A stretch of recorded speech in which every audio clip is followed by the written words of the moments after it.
నేను మీ జాకీర్ హుస్సేన్. ఎప్పుడు జగన్మోహన్ రెడ్డి గారు పవన్ కళ్యాణ్ గారిని టార్గెట్ చేస్తూ ఉంటారు. కానీ కొద్ది రోజుల నుంచి చూసుకుంటే రూట్ చేంజ్ చేశారని చెప్పుకోవాలి. దీని గురించి ఒకసారి డిస్కస్ చేద్దాం. ప్రస్తుతం మనతోటి సీనియర్ జర్నలిస్ట్ జగదేవ్ గారు ఉన్నారు. వెల్కమ్ చెప్పేద్దాం. హలో సార్, నమస్తే. నమస్తే.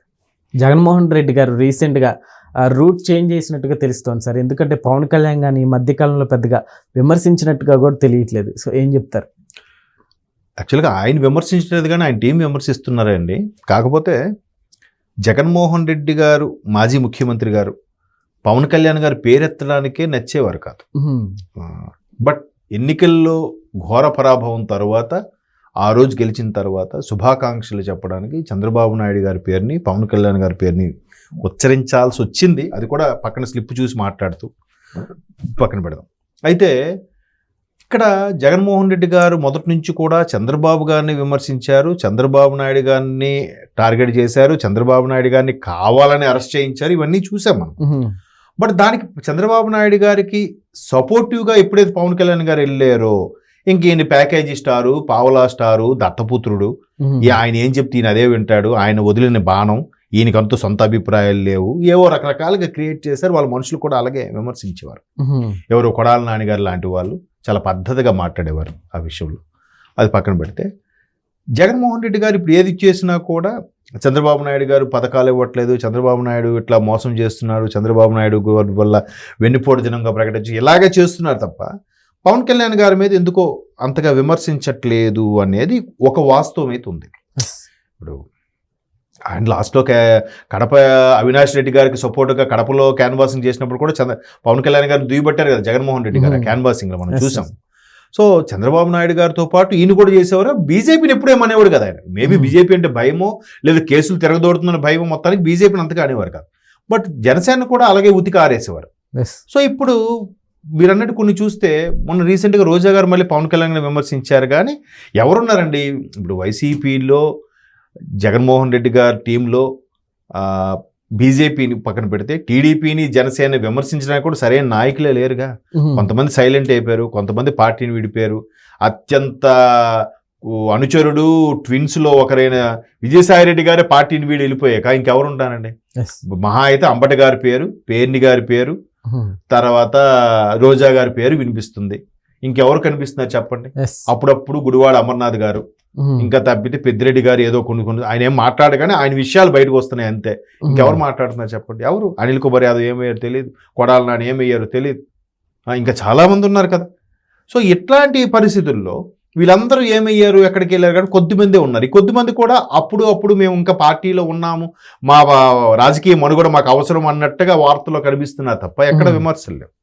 అంటే చంద్రబాబు నాయుడు గారిని టార్గెట్ ఎందుకు చేస్తారో కూడా, ఇప్పుడు చంద్రబాబు నాయుడు గారికి, జగన్మోహన్ రెడ్డి గారికి పడదు అనుకుంటే కాసేపు, ఎందుకు పడదంటే రీజన్ ఉందా? రాజకీయ పరంగా కానీ వ్యక్తిగత కక్షలు ఏమైనా ఉన్నాయా? రాజశేఖర రెడ్డి గారు కూడా చంద్రబాబు నాయుడు గారు హేమాహేమీలుగా ఉండేవారు. అసెంబ్లీలో నువ్వా నేనా అన్నట్టుగా ఉండేది. కానీ ఎంత ఇదిగా ఎప్పుడూ లేదు. కనబడితే ఇద్దరు నమస్కారం చెప్పుకునేవారు. ఏమైనా కథాకార్యాలు అయితే ఒక ఫంక్షన్కి వెళ్తే ఇద్దరు ఒక సోఫా మీద కూర్చొని జోకులు వేసుకునేవారు. అది కదా రాజకీయం. సో ఇప్పుడు మేబీ పవన్ కళ్యాణ్ ఏదైతే సనాతన ధర్మాన్ని ఎత్తుకున్నారో, ఏదైతే తిరుపతి లడ్డు వ్యవహారం, నెయ్యి కల్తీ వ్యవహారం కానీ, మొన్న తమిళనాడులో మురుగన్ మహానాడు నిర్వహించినప్పుడు ఏదైతే పంచికొట్టుతో పాటు వెళ్ళి సనాతన ధర్మం, హైందవ సిద్ధాంతం గురించి బాగా స్పీచ్ ఇచ్చారో, ఈయన పూర్తి స్థాయిలో బీజేపీ వ్యక్తిలాగే మాట్లాడుతున్నారనే విమర్శ కొంత ఉంది.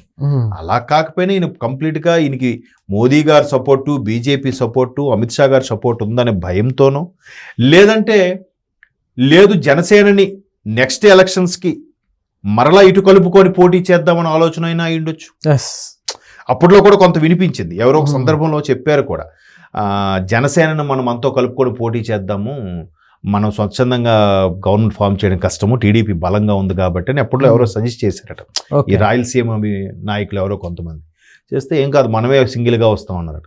ఈవెంట్ మొన్న 24 కూడా మన మీద విమర్శలు చాలా వస్తున్నాయి, జనసేన మన వైపు కలుపుకుందామంటే ఊరికే ఎలా రెచ్చగొట్టారంటే, పవన్ కళ్యాణ్ చంద్రబాబు నాయుడు గారు అడుగుజాడలు నడుస్తున్నాడు, పవన్ కళ్యాణ్ చంద్రబాబు నాయుడు గారు ఇచ్చిన స్క్రిప్టే మాట్లాడుతున్నారు, ఆయన పావలా స్టార్, ఈ విధంగా చేసేసరికి ఎప్పుడైతే అరెస్ట్ చేశారో ఆ అనుకోని సమీకరణ ఒకటైపోయింది కదా.